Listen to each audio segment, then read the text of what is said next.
We're live. We are live, yes. Nithyananda, everyone. Nithyanandam, thank you so much to the beautiful Kundalini Yogini, first and foremost, for coming onto my channel. I've been following you now for a couple years, and I gotta say, I was intrigued and I was hooked by your content, so much so that I wanted to marry you. Oh, wow. Yeah. Thank you. Welcome everybody to the Blissful Athlete. Thank you so much for being here. Yes. My lovely wife, Ma Nithya Prasiddhananda. If you don't know her, she is the Kundalini Yogini. Today we're going to talk about a lot of things. So if you have any questions, please leave those in the comments section, and we'll be glad to get to those. Mainly, we're going to focus a little bit on Ayurveda at the beginning. Just we have some questions already lined up for that. Yes. And you, of course, love speaking on Ayurveda. Yes. So if you are interested in Ayurveda, you want to know a little bit more about doshas, what those are, if you have a personal question, that's what today is for. We're here for you, specifically Ma Nithya Prasiddhananda. However, if you have anything else you want to talk about, whether it's yogic bodybuilding, whether it's our guru, the program that we're taking right now, Padmashivoham Level 2, we're going to share a little bit about that. So we're excited to talk about all of that. First and foremost, we'll start off with our prayer, and then we'll jump into the Q&As. I already got some questions lined up for her. Great. Nithyanandam Paramasukadam Kevalam Jnanamurtim Dvandvatitam Gagana Sadrisham Tattvamasyadiraksham Ekam Nityam Vimalamachalam Sarvadi Sakshibhutam Bhavatitam Trigunarahitam Sadgurum Tam Namami.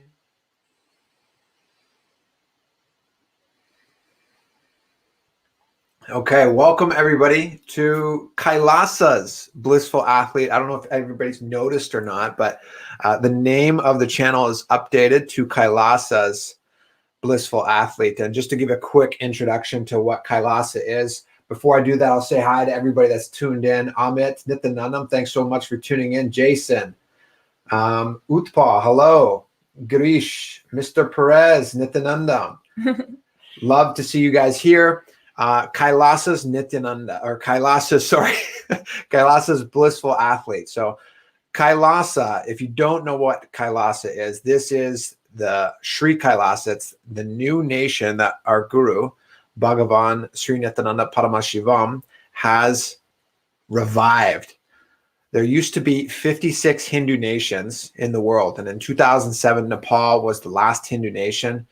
And so there's literally the third largest religion in the world. Hinduism does not have a nation of its own. And so our guru is completely devoted. This is his mission. This is his purpose, is to revive Sanatana Hindu Dharma, all of the authentic teachings, which is a part of what we are about. We've been a part of his mission in reviving authentic yoga.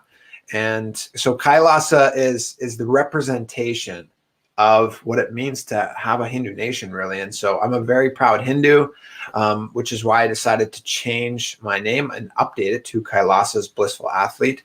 So if you are supporting of yoga and the authentication of it, is that the right word? Maybe. Yeah, I think I'm going to go with that. No, but basically, we're authenticating it. We're bringing the original scriptures back. That's what everything is about with Nithyananda Yoga, our guru's form of yoga. And it's our passion. And so that is the latest of the channel, Kailasa's Blissful Athlete. So first and foremost, just thank you for acknowledging that. And but yeah, I'll jump into some of the questions that we've already got lined up. Again, if you have any questions throughout this, please feel free to ask those. Gabriella, nice to see you too. Shaka, hello. And it's 3:33.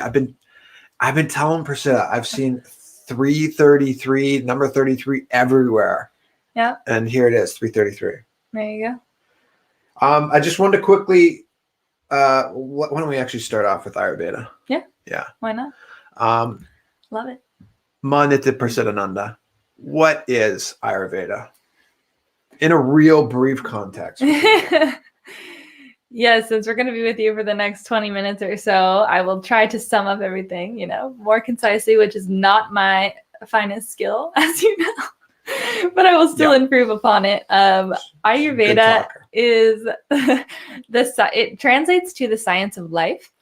It is the oldest medicinal system in the entire world that is well over 6,000 years old and is the foundation of medicine even as we know it today, although of course we've missed a lot of components now in part of the Western system. But basically it's the system of healing the mind, body, and spirit and bringing them into harmony. Basically preventing disease and curing the diseased and diseased people, promoting the health and healthy people. And it's a traditional system of doing that utilizes diet, herbs, and lifestyle mainly, and therapies to heal us from the inside out. So the follow-up question is, why is it more effective than any other health practice? I mean, what makes Ayurveda so effective? What makes it effective is that it is the most time-tested system in the world.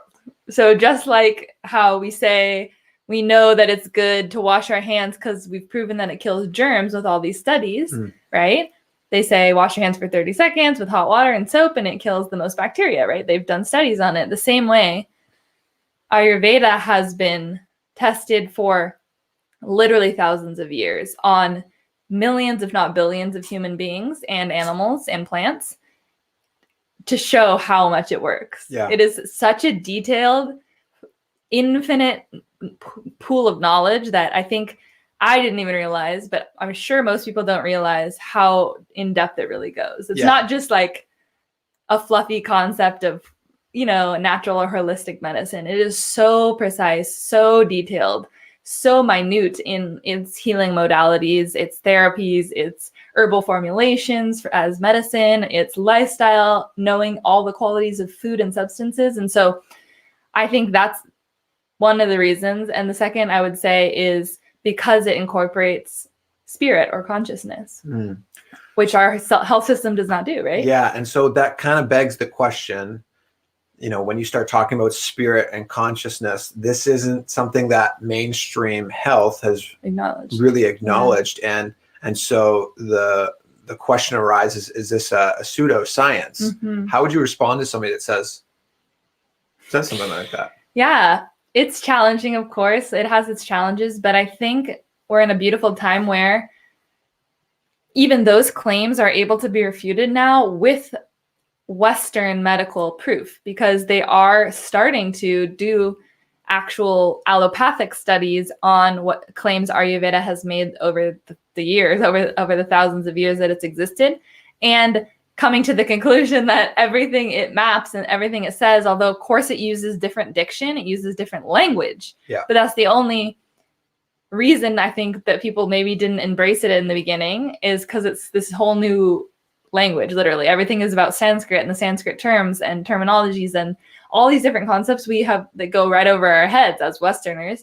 But now they're proving it. I mean, even Western medicine mapping the concept of the microbiome and how the gut is the second brain and the second heart, and all the emotions are made inside of our digestive system. They never knew that. Even 15 years ago, they had no idea. If you would have said, doctors who did say that were written off as quacks, even Western doctors. Yeah. And Ayurveda has been saying that forever. Yeah. So slowly but surely, it's proving itself. So I think that there's not much to worry about in that regard, because just getting proven. So one thing you said I wanted to ask about, so this is my own Q&A as well.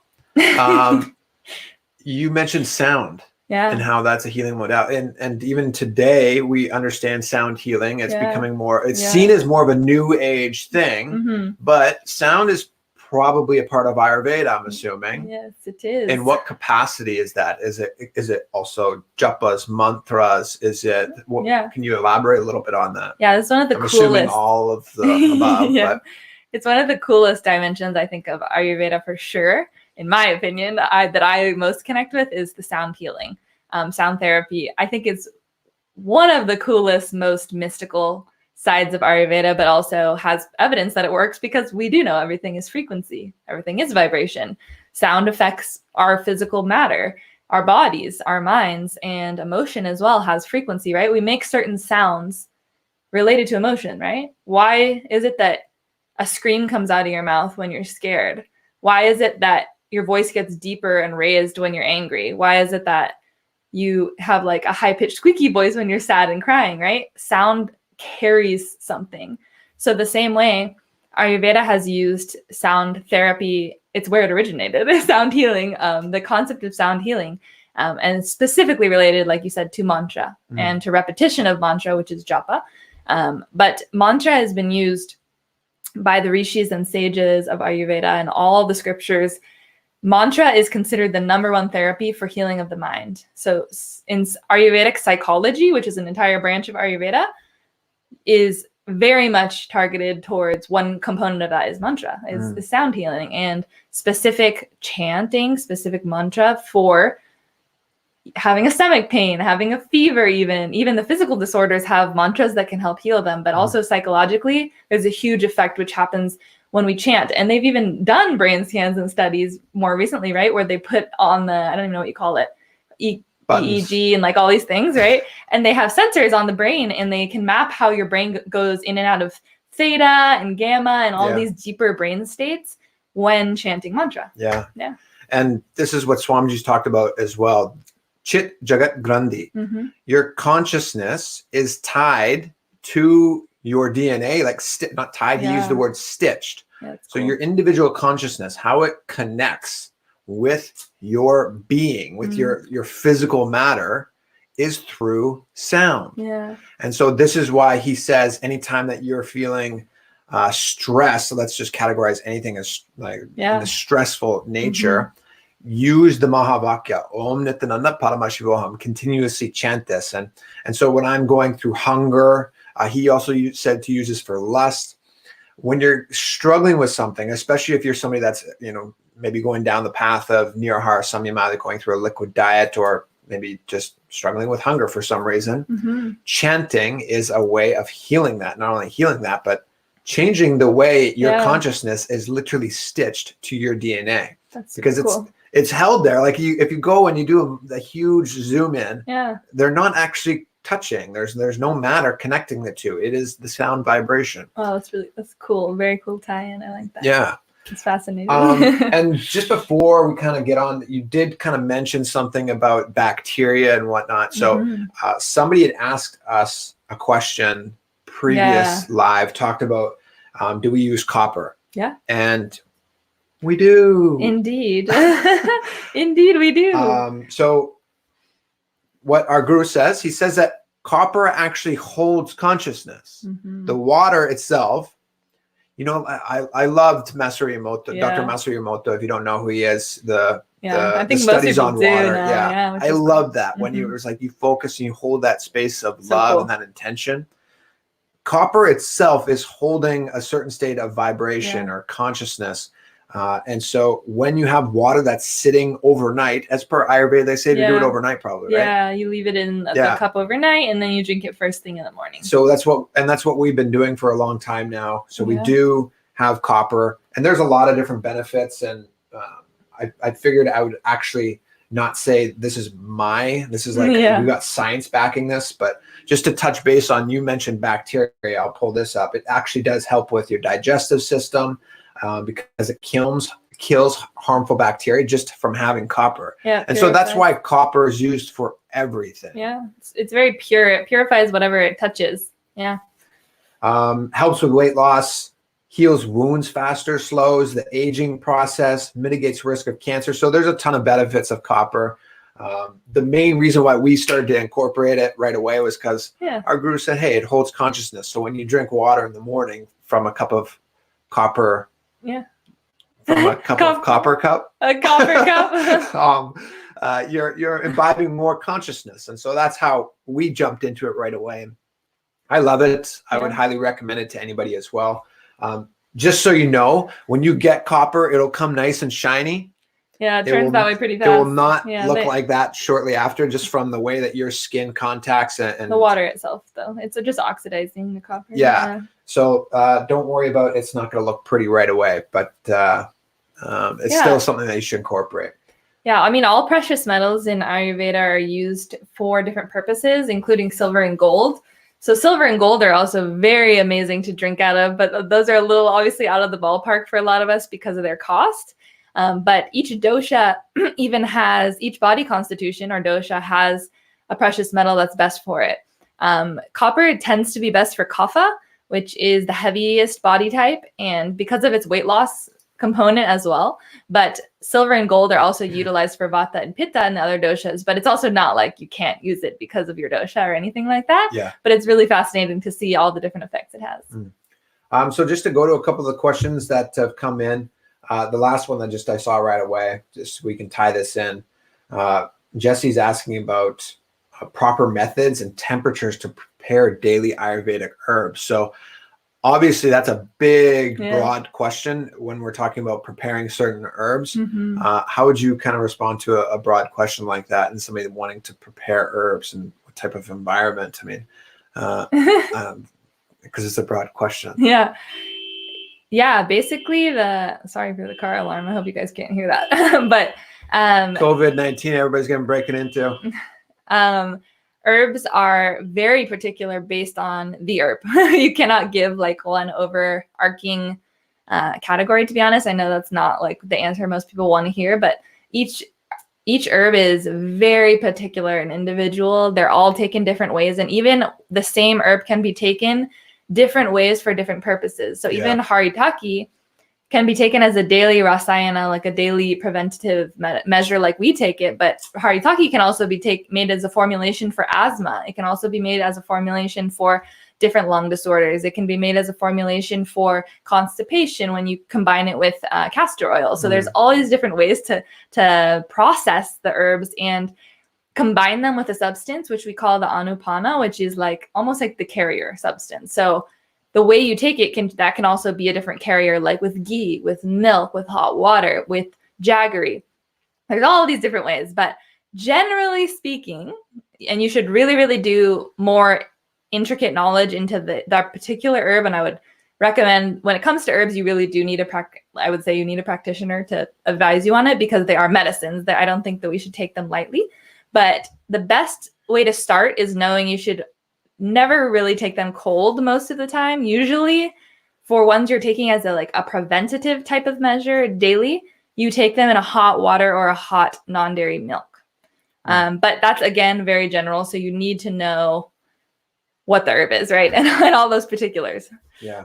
Okay. What else just to go up, let's see. Gabrielle is saying, you guys should have a cooking show, Vedic cooking show. Yeah, we do not have the setup for that right now, but hopefully one day we will, because that would be fun. You know, when we were in the Adinam in our guru's ashram, there was a cooking show that was starting to happen, and I was a part of it one time because they wanted to do an episode on bodybuilding stuff, and so I took part, and I was like, this is such an amazing idea. Just some things happened, and so it didn't really take off. But they were starting something like that, and we'll definitely keep that in mind. I also saw somebody asked about the ebook that I mentioned for the liquid diet. That is coming out so soon. Yes. Thank you for your patience with that, everybody. I really do appreciate that. If you don't know what I'm talking about, I'm on day 260, something like that, of a liquid-only diet, Nirahara Samyama. And so I'm just sharing my journey in this ebook. It's going to be a free download for just some recipes and really to help build the context behind everything, because my passion is not just like being really skinny and on a liquid diet. I want to show that, look, like you can be on a liquid diet and still have a very strong, healthy, athletic body. It's going to be awesome. Yeah. So keep your eyes out for that. Thank you. I've read it and it is awesome. And you guys are going to be really excited about it, because there's lots of amazing resources in it for anybody interested in doing Nirahara or even more of a liquid diet in their life. It's awesome. Yeah. I'm excited. Utpal is asking about, is Kailasa an online community only right now? And the answer is yes. Currently, it is a nation without borders, meaning it's only online, but it is an ecosystem where literally, if you're a part of this ecosystem, you're being supported on your path to enlightenment. Yeah. Certainly, just his follow-up question, is a physical location going to manifest? 1,000%. It's just a matter of time. A matter of time until that is coming to fruition. So totally. Yes, keep your eyes out for that. Anna's saying, you're a power couple. So glad you're doing this new endeavor. I'm inspired. Thank you, Anna. God bless you both. Thank you, Sagar. Blessings to you as well. Somebody's asking about the Arnab Goswami debate. I can't really say much about that. I don't know enough about it. I've learned my lessons. If I don't know something, I won't speak on it. There's some trolls out there. They'll get you if you start talking about something that you don't fully understand. They'll chop up the video and they'll make it sound like I'm saying things that aren't true. And I'll tie that into just some of the other questions that I see. Somebody's asking about, what's going on with Swamiji and all these allegations from people. It's really tough to say the reason why people do decide to turn and attack our guru. One of the most interesting things is this idea that the path of enlightenment should be like just the easiest thing in the world. Certainly everybody that abuses the guru, they might experience like not rainbows and butterflies their whole path. That's the whole journey, is to go through psychological highs and lows to break through our patterns. And so it always does stem from some sort of subtle incompletion, but they forget that the guru is the ultimate master. They're the surgeon that needs to remove the cancerous tumor that you're holding on to so much. And then they think that the guru is attacking them in some way. And here's the guru is like, no, you signed up for this surgery. Like, if you don't want it, you don't need to take it, So that's that understanding, I think, is helpful. So getting the ego taken out, it doesn't feel good. I mean, everything you cognize as you is getting stripped away from you. Obviously, that can trigger deep fear responses in people. So I think it's really fundamental, if you're a true seeker, to understand, look at all the intense spiritual communities of really like genuine, authentic seekers seeking for the goal of enlightenment, not anything else, for enlightenment. You'll see it's usually very small groups of people, because a lot of people can't handle it, and they don't even desire it in the first place, nor are able to hold that capacity. I mean, you could even look at Jesus. I mean, that's a really common example. He had 14 disciples. 14. And only one with him at the very end. Yeah. Right? So just think about that for a second. He was going around talking to thousands of people too, but he only had 14 disciples around him who he was actually training and working with. Yeah. And that was Jesus, who is from what we understand, right, a very loving consciousness, a very compassionate consciousness of enlightenment, and who is open to anybody coming in and being his disciple. So, and that's just one little small example, but I hope when you actually study more enlightened masters from all different faiths and sects and religions, you see the same fundamental truths shared again and again and again. So I think in the modern times, people are really far away from spiritual context in life. So takes a while. Just a follow-up question with that, Prasiddha. What do you have to say about or like advice for people that are confused by these like hateful videos and whatnot? So I can say, first and foremost, just from our experience, like, nobody can ever tell me that I did not experience enlightenment, that I did not experience a super conscious state. That's my experience. It's like, I know I have this hand. I know my true nature is eternal bliss. And I know I never would have achieved that or experienced that myself if it weren't for Swamiji just literally blessing me with it. I know my Kundalini is awakened. I know my third eye is opened. All of these things happened because of him, nothing else. So from that context, I know he is a real master. I know I've gone through a lot of lows, a lot of psychological lows, and a lot of psychological highs. The whole path is about removing this identity of you that you believe yourself to be. And each time you remove a layer, It is so amazing. You start to experience a new dimension of yourself. And so I don't care if somebody comes up to me and says, he's not real because I saw this video and this is what they're saying on the news, that he's a sex swami or something. And it's like, no, I've been so close to him. I was his personal bodyguard. I've seen him work on so many disciples in such incredible ways, how he speaks to somebody, how he can teach a disciple just from a look or just from a look. Like it's amazing how he works on his disciples to only have his one goal, which is to help them achieve enlightenment. Yeah. So when somebody has this attack against them or any sort of abuse, I know it's stemming from an incompletion within themselves.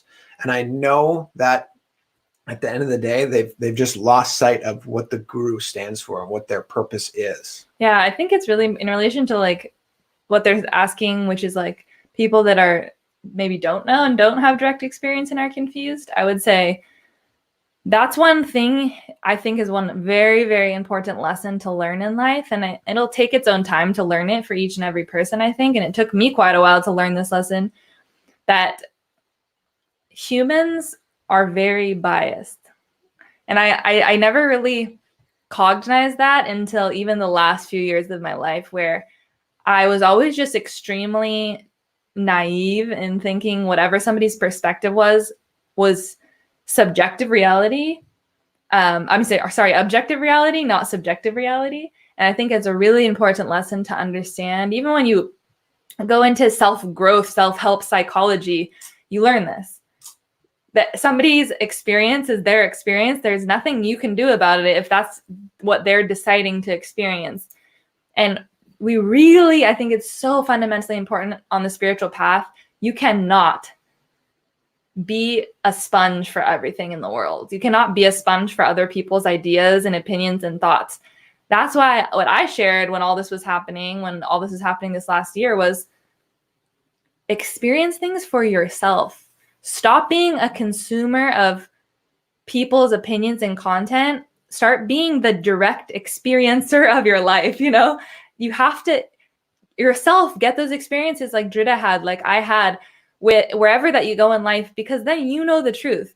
Just know that at the very least, if you have confusion, if you believe something might be good or might be bad, or you don't know what to believe, stop there. Just don't form an opinion. That's all. Stay in as a completely open book. You don't need to go one direction or the other. But what I think is really detrimental to our growth as human beings in general is when we hop on bandwagons of opinions that seem really right or easy or politically correct or justified because we see other people doing it. Even people that we love. Even to that extent, you shouldn't just because Dridha says, I met this guy and I just really did not like his personality, it doesn't mean I'm going to never give that guy a chance, because I'm not saying Dridha didn't have that experience, but that wasn't my experience with that guy. I've never met him before. So I'm going to go into that situation as he's a new being to me, and I can then decide to form my opinion, right? Even with people we love, it's really important to keep that integrity to ourselves, our experience and our distance, and keep an open mind and an open heart. That's all I have to say about it. Well said. Well said. Okay, so we're coming up at 30 minutes. We're going to do a rapid fire at the end here. Oh, okay. We're already over 30. Yeah. So rapid fire, these are the last few questions. If you have anything, you're going to get a rapid fire response. If you want to get a deeper question answered, you're going to stay on a little bit, right? Mine starts in 5 minutes. So Dridha likes to make my life a little stressful. Rapid fire. Message Jesse, 2-day near Hara. Congratulations. Do you teach yoga at any physical location? Not right now. Online only. Today's my 9th day of near Hara. Congratulations, Suraj. Questions only. Jason, what is the best way to enter your heart space and ask a question? Rapid fire. Best way to enter your heart space? To answer literally ask your heart space what it wants. What is your opinion? Yeah, you have to completely step out of logic. Any thought that you're having, you have to be able to have the power to dismiss it and know that it's not justified. That's all. Do you both follow a Sattvic diet? Yes, we do. And I think that's it. Does Ayurveda update its herb knowledge? For example, new herbs found in the Amazon or other places in the world other than India? That's a great question. No, because it's a traditional medicine system. It was mainly based in India and the surrounding territories. So all the herb repositories in Ayurveda are herbs that grow in those territories. But we also have a system that already evaluates any substance based on its qualities. So even though like rosemary isn't mentioned in Ayurvedic texts, we can assess rosemary for its tastes and qualities and know how we can use it as a medicine. Love it. That was a great question. So with that, we'll end. Yep. And if you have any more questions specifically for Prasiddha, she's going to go live here in 4 minutes now. So thank you so much for tuning in, everybody. Thank you for being here, Prasiddha.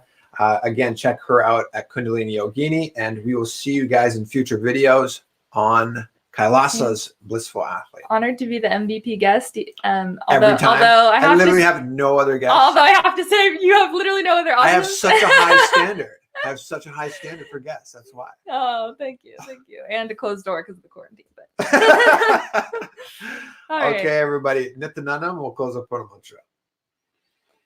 Om Purnamadav Purnamidam Purnat Purnamudachyate Purnasya Purnamadaya Purnameva Vashishyate.